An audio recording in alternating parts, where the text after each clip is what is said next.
Man versus movie के starting में हमें डग वुड्स नाम के आदमी को दिखाया जाता है और डग का अपना टीवी शो है जिसका नाम वुड्स वर्सेस है। इस शो में डग जंगल के दूर दराज एरियाज में जाकर किस तरह से सरवाइव करते हैं ये सब बताता है, बिल्कुल मैन वर्सेस वाइल्ड शो की तरह। और अब डग के शो का 3rd सीजन स्टार्ट होने वाला है, इसलिए इस शो के फर्स्ट एपिसोड को शूट करने के लिए डग अब जा रहा है एक पहाड़ी जंगल में। इसलिए अब डग की वाइफ और डॉटर ने उसके लिए फोन में कुछ वीडियो शूट करके दिए हैं जिन्हें डग अकेले में देखकर मोटिवेट होता रहे। और डग वुड्स की टीम में उसका छोटा भाई टेरी, बिल और एनजी। इसलिए अब ये लोग 7 घंटे आरवी में ड्राइव करके आगे बोट के जरिए वहाँ से आगे जाएंगे। और डग को चेस खेलने में मजा आता है, इसलिए अब वो टेरी के साथ चेस खेलने लग जाता है। फिर ये लोग ऐसे टाइम पास करते हुए आरवी के जरिए आखिरकार सभी एक डाइनर में पहुंच जाते हैं और यहीं पर इन्हें उनका गाइड डंकन भी मिल जाता है। और डंकन इस जगह का लोकल है, इसलिए वो यहाँ के एरिया के बारे में काफी कुछ जानता है। इसलिए डंकन से बेहतर इस जगह के बारे में इन्हें कोई और इंसान गाइड नहीं कर सकता। और डंकन से बातचीत करने के बाद आखिरकार ये सभी लोग वो डंकन की बोट में बैठकर वहाँ से निकल जाते हैं। अब डग को नॉर्थ ओंटारियो के जंगल में 5 दिन अकेले ही सरवाइव करके गुजारने हैं। उसके बाद ही ये लोग डग को वापस लेने आएंगे। अगर इन 5 दिनों के अंदर डग को अगर कोई प्रॉब्लम हो जाए तो डग के पास एक सैटेलाइट फोन भी है जिसकी हेल्प से वो अपनी टीम को कांटेक्ट करके हेल्प मांग सकता है। इससे डग की टीम उसे ट्रैक भी कर सकती है। अब ये तीनों डग को एडवाइस देने लग जाते हैं कि देखो तुम कुछ डिफरेंट करना, अजीब खाना। और सबसे अलग एडवाइस टेरी देता है कि इस बार तुम अपने घटिया जोक्स के बिना एक रियल वुड्स वर्सेस शो बनाकर ही लौटना। इसलिए ये शो चलना चाहिए वरना हम सब कंगाल हो जाएंगे। ये सुनकर डग को थोड़ा बुरा तो लगा, लेकिन वो ऐसा करने के लिए एग्री हो जाता है। ये सभी अपनी बोट से आगे जा रहे होते हैं, लेकिन तभी रास्ते में ही रेन होने लग जाती है। फिर ये सभी कुछ टाइम और बोट से आगे जाते हैं और फाइनली वे डग को जंगल के किनारे पर छोड़कर वहाँ से जाने लग जाते हैं। इसके बाद डग एक जगह पर जाकर अपना कैमरा ऑन करता है और अपने शो के एपिसोड शूट करना स्टार्ट कर देता है। सबसे पहले डग अपना बैग ओपन करता है जो कि उसकी टीम ने उसके लिए पैक किया था, और जो कुछ भी इस बैग के अंदर से निकलेगा डग उन चीजों के जरिए यहाँ पर 5 दिन सर्वाइव करके दिखाएगा, क्योंकि यही उसके शो की स्पेशलिटी है। अब डग अपने बैग से चीजें बाहर निकालना शुरू कर देता है। वो अपने बैग से हेड कैमरा और फ्लैश, एक एनर्जी ड्रिंक, एक आर्मी नाइफ और एक सेब होता है। इसके साथ ही उसके पास एक चिंगम भी होती है। ये सब दिखाने के बाद डग चढ़ाई करके एक ऐसी जगह पर पहुंच जाता है जहाँ पर वो अपना कैंप बनाकर नाइट बिता सके, क्योंकि अब जल्दी सनसेट होने वाला है। अब डग एक टूटे हुए ट्री का सहारा लेकर वो अपना शेल्टर रेडी करने लग जाता है। और इस टाइम डग ने अपना कैमरा भी ऑन रख रखा होता है, लेकिन तभी लकड़ियों से शेल्टर बनाते टाइम अचानक से एक लकड़ी उसके थंब के नाखून के पास चुभ जाती है। इससे कि डग को काफी ज्यादा पेन हो रहा था, जिससे कि वो काफी ज्यादा परेशान हो जाता है। और अब उसके थंब की इंजरी उसे 5 दिन तक परेशान करेगी। थोड़े टाइम बाद डग काफी परेशानी के बाद उस लकड़ी के टुकड़े को अपने थंब से बाहर निकालता है। फिर डग अपना शेल्टर कंप्लीट कर लेता है और अब डग आग जलाने के काम पे लग जाता है। सबसे पहले वो एनर्जी ड्रिंक का खाली कैन यूज करता है और करीब आधे घंटे तक उसके बॉटम को मिट्टी से खिंचता रहा। ये सब करते टाइम डग के दिमाग में काफी जोक्स भी आ रहे थे, लेकिन अभी भी उसे टेरी की बात भी याद थी। इसके बाद डग उस कैन को सर्ट एंगल पर रखता है और जैसे काफी देर तक सनलाइट उससे रिफ्लेक्ट होकर पड़ती है तो आखिरकार उससे लकड़ियों में आग जलने लग जाती है। फिर कुछ टाइम बाद ही नाइट हो जाती है और जैसे डग अपनी टीम को सैटेलाइट फोन से कांटेक्ट करता है तो उससे पता चलता है कि उसकी टीम अभी मजे से पार्टी कर रही है। ये सुनकर डग को थोड़ा बुरा तो लगता है, लेकिन वो समझ जाता है कि अभी उसका काम उसकी टीम से बहुत डिफरेंट है। इसके बाद डग को नाइट को भूखे पेट ही सोना पड़ता है, क्योंकि उसे हंट करने का टाइम मिला ही नहीं। डग अपनी शेल्टर की आग के पास सो ही रहा था, लेकिन नाइट को अचानक से एक बहुत तेज ब्लास्ट होता है, इससे कि वहाँ पर भूकंप की तरह हो गया। और डग को भी इस बारे में ज्यादा कुछ समझ में नहीं आया और उसने सोचा कि हो सकता है शायद कोई भूकंप का झटका आया हो, इसलिए डग कुछ देर बाद ही वापस से सो जाता है। फिर जैसे ही मॉर्निंग होती है तो डग अपने आसपास देख रहा होता है, तभी कोई चीज जंगल को डैमेज करते हुए आसमान से पानी में गिरी है। इसी वजह से नाइट को भूकंप सा आया हो। फिर डग जल्दी से भागकर उस जगह पर पहुंच जाता है, लेकिन वो आकर देखता है कि तालाब की ज्यादातर मछलियां मर चुकी थी, यानी पानी की सरफेस पर दूर दूर तक मछलियां मरी पड़ी हुई थी। इसका मतलब तो ये था कि आसमान से कोई खतरनाक चीज ही पानी के अंदर गिरी है। हो सकता है शायद कोई मीटेओराइट हो, लेकिन जो कुछ भी हो अब डग की लॉटरी लग गई, क्योंकि अब उसे खाने के लिए काफी सारी फिश मिल चुकी थी, वो भी बिना किसी ज्यादा मेहनत के। और डग अपनी वीडियो शूट कर रहा होता है, लेकिन तभी वो देखता है कि दूर किनारे पर एक वुल्फ आता है और बिना किसी फिश को खाए वहां से चला जाता है। ये सब देखकर डग को डाउट हो जाता है कि शायद वुल्फ कोई ऐसी बात समझ गया जो अब तक वो नहीं समझा, इसलिए डग समझदारी दिखाते हुए वहां से वापस आ जाता है। फिर डग अपना सैटेलाइट फोन उठाकर अपनी टीम को कॉल करता है, लेकिन इस टाइम उसका सैटेलाइट फोन काम ही नहीं करता। इससे कि डग को अब क्लियर हो जाता है कि शायद पास में कोई मीटेओराइट गिरा होगा, जिसकी वजह से सैटेलाइट फोन काम नहीं कर रहा। लेकिन अब डग को काफी भूख लगी थी और उसे अब खाना भी चाहिए था, इसलिए अब वो जंगल में जाकर 3 ट्रैप सेट कर देता है, वो भी रैबिट्स का शिकार करने के लिए। यानी 3 लकड़ियां लेकर उनके ऊपर पत्थर सेट कर देता है और बेड के लिए एक सेब रख देता है, यानी अगर कोई रैबिट सेब खाने आएगा तो ये भारी पत्थर उसके ऊपर गिर जाएगा। इसके बाद डग थोड़ी फुटेज शूट करने चला जाता है। जैसे ही वो वापस आकर अपने ट्रैप्स को चेक करता है तो वो देखता है कि उसके 2 ट्रैप्स ने अपना काम कर दिया है, यानी उसके जाल में 2 रैबिट्स फंस गए। और जैसे ही वो उन रैबिट्स को उठा रहा था तभी अचानक से उसका कैमरा गिर जाता है और तभी उसे अपने पास से कुछ आवाज आई, इससे कि डग को लगा कि शायद वही वुल्फ होगा। और डग अपना कैमरा वहां से उठाकर जल्दी से वहां से निकल जाता है और कैंप से थोड़ा दूर जाकर एक पत्थर पर डग उन रैबिट्स को साफ करने लग जाता है, ताकि वो वुल्फ इसके कैंप से दूर रहे। और ये सब कुछ होते ये डक अपने ऑडियंस को भी दिखा रहा होता है, यानी कैसे अपने शिकार के कट्स लगाने और पूरा ट्यूटोरियल बता रहा होता है। इसके बाद डक वहाँ से अपने कैंप पर जाता है और वापस से सैटेलाइट फोन से कॉल करने की ट्राई करता है, लेकिन अभी भी सैटेलाइट फोन ने काम नहीं किया। तब परेशान होकर डक सैटेलाइट फोन को साइड में फेंक देता है। फिर डक अपना पर्सनल फोन निकाल कर देखता है तो उसमें भी नेटवर्क नहीं होते। फिर डक अपनी वाइफ का वीडियो मैसेज देखने लग जाता है, इससे कि डक काफी मोटिवेट हो जाता है। लेकिन अभी भी डक के पीछे से अजीब सी आवाजें आ रही थी, ऐसा लग रहा था कि कोई उसे छुपकर देख रहा हो। डक को ये डर था कि कहीं वुल्फ का पूरा झुंड ही ना आ गया हो। फिर डर डर कर उसने रैबिट को खाया और दूसरे बचे हुए रैबिट को कल के लिए बचा लिया। लेकिन डक अब इस रैबिट को अपने पास तो नहीं रख सकता था, तो वो अपनी वीडियो में ऐसा तरीका बताता है जिससे कि उसका शिकार भी बचा रहे, इसके साथ वो खुद भी सेफ रहेगा। तो वो वहाँ से रैबिट को ले जाकर रस्सी से एक पेड़ से लटका देता है ताकि कोई जानवर उसकी स्मेल से उसके रैबिट और उसके पास भी ना पहुंच पाए। फिर डक वहाँ से वापस कैंप पर आ जाता है और नाइट को चेस खेलने लग जाता है,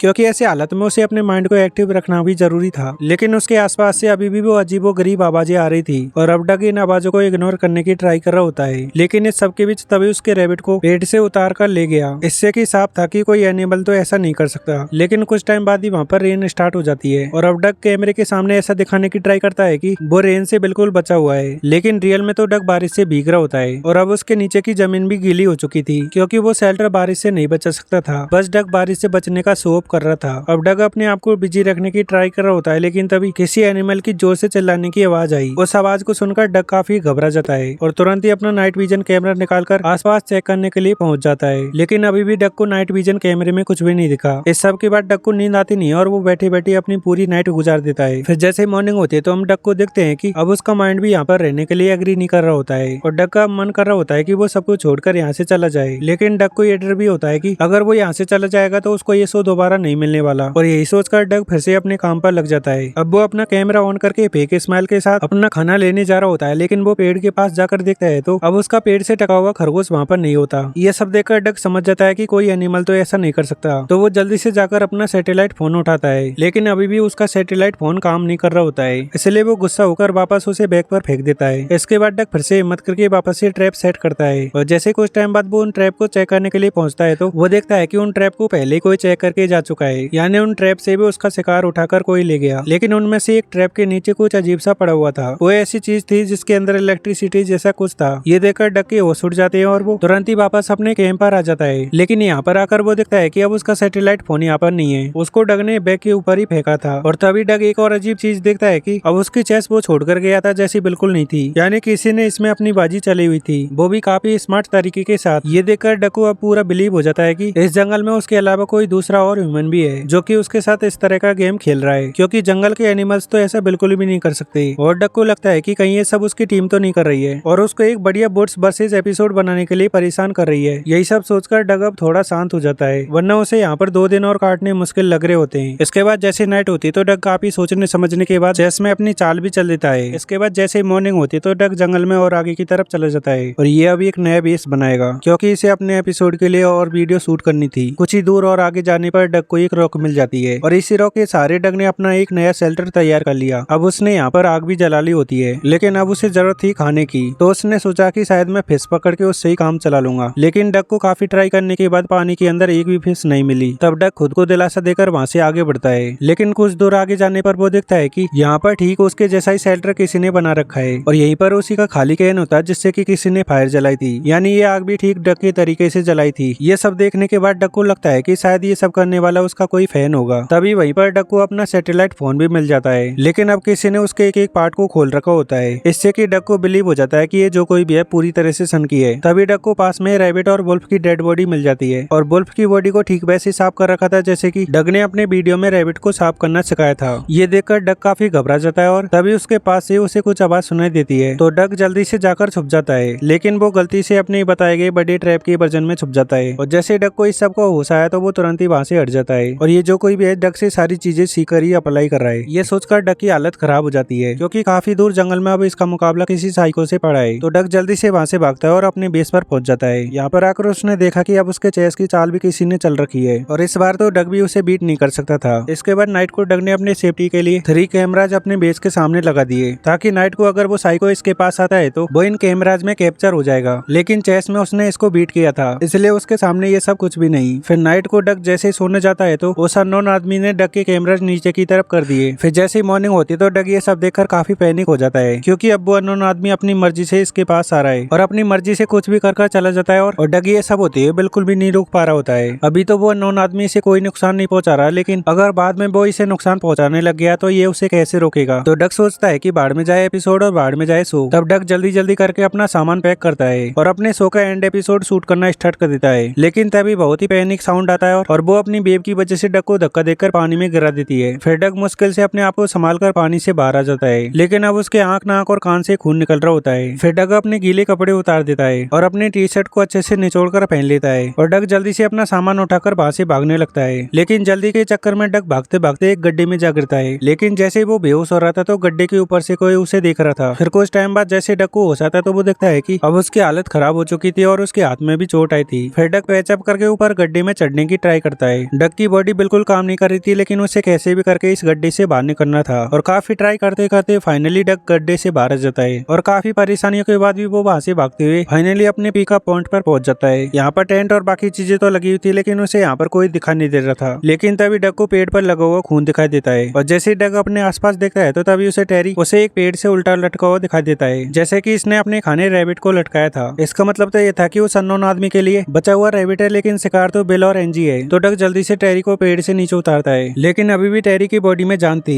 तो डग जल्दी से टेंट में जाता है और रेडियो से हेल्प मांगने की ट्राई करता है, लेकिन अब यहाँ पर सब कुछ डेड था। तो मेड किट लेकर वो जल्दी से टेंट से बाहर जाता है, लेकिन तभी डग को वो अननोन चीज दिखाई दी। यानी वो कोई ह्यूमन नहीं बल्कि वो तो एक एलियन था। यानी उस नाइट को ये एलियन ही उस जंगल में तबाही मचाते हुए धरती पर आया था और अब बिल और एंजी को उसने ठीक वैसे ही साफ करके रखा हुआ था जैसे कि डग ने अपनी वीडियो में सिखाया था। और तभी वो एलियन डग को अच्छे से स्कैन करके अपने मुंह से बेब निकालकर उस पर अटैक कर देता है। लेकिन डग इस बार उसको चकमा देकर वहां से भाग जाता है और भागते हुए उसी गड्ढे के पास जाता है जिसमें कि वो गिरा था। और तभी वो एलियन डग के पास वहां पर भी आ जाता है, लेकिन डग इस बार उसको उस गड्ढे में ढकेल देता है और फिर उसके ऊपर काफी सारे पत्थर फेंक दिए। और जब डग को लगा कि वो एलियन इन पत्थरों के नीचे दबकर मर चुका है तो वो जल्दी से वहां से भागकर टेरी के पास पहुंचता है, लेकिन अब तक टेरी जिंदा नहीं बचा था। फिर वो अपने टीम के तीनों लोगों की डेड बॉडीज को कवर करता है और अपनी फैमिली के लिए मैसेज रिकॉर्ड करने लग जाता है, क्योंकि भले ही अब ये एलियन मर चुका हो लेकिन वो भी अभी इसी जगह पर फंसा हुआ है और अब उसे कैसे भी करके यहाँ से बाहर निकलना था। तभी वो फोन में अपनी डॉटर का मैसेज भी देखता है, इससे कि डग ने अब मन बना लिया था कि अब उसे कैसे भी करके अपने घर वापस लौटना है। इसके बाद डग सबसे पहले अपने आप को फर्स्ट किट देकर डंकन के घर का रास्ता देखने लग जाता है और उसे यहाँ से डंकन के घर तक पहुँचने में करीब 6 आवर्स का टाइम लगेगा। इसके बाद डग जल्दी से अपना सामान लेकर डंकन के घर जाने के लिए निकल जाता है और नाइट होते होते डग उसके ठिकाने पर पहुंच गया। अब डंकन तो यहाँ पर नहीं था, लेकिन उसकी टीवी पर न्यूज चल रही थी कि एलियंस ने पूरी अर्थ पर अटैक कर दिया है। इसमें सारे वर्ल्ड के बिग सिटीज खत्म हो चुके हैं, इसलिए अब गवर्नमेंट सभी लोगों से रिक्वेस्ट कर रही है कि अपने अपने सिटी से बाहर निकलकर कहीं दूर चले जाओ। लेकिन डग तो सिटी से काफी दूर है और उसे अभी अपनी फैमिली के लिए वापस से सिटी में जाना है, जो कि ऐसे हालत में तो शायद मर चुके होंगे। फिर भी डग को बिलीव है कि उसकी फैमिली जिंदा होगी और वो उन्हें बचाने के लिए सिटी में जाएगा। इसके बाद डग डंकन के घर से खाने पीने का सामान लेता है और जल्दी से उसकी बोट लेकर जा रहा होता है, लेकिन तभी डंकन गन लेकर उसके सामने आ जाता है। वो अब डग की बात सुनने को बिल्कुल भी तैयार नहीं था और उसे